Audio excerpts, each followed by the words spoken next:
Bhavnagar LCB સ્ટાફના માણસો Bhavnagar city વિસ્તારમાં પેટ્રોલિંગમાં હતા તે દરમિયાન સુરત શહેર ડીસીબી પોલીસ સ્ટેશનમાં જીએસટીને લગતા ખોટા દસ્તાવેજો બનાવવાના ગુનામાં નાસ્તા ફરતા આરોપી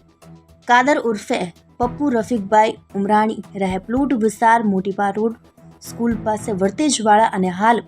જેઓ ભીલવાડા સર્કલ પાસે ઉભેલ હોવાની બાતમી મળેલ, જે બાતમી આધારે સ્ટાફના માણસોએ બાતમીવાળી જગ્યાએ આવતા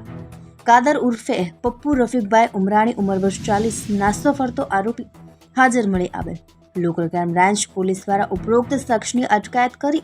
તેના વિરુદ્ધ કાયદેસરની કાર્યવાહી કરી ગંગાજલિયા પોલીસ સ્ટેશનમાં સોંપી આપેલ. આ ઉપરોક્ત શખ્સની અટકાયત અંગે સુરત શહેર ડીસીબી પોલીસને જાણ કરવાની તજવીજ હાથ ધરવામાં આવી હતી.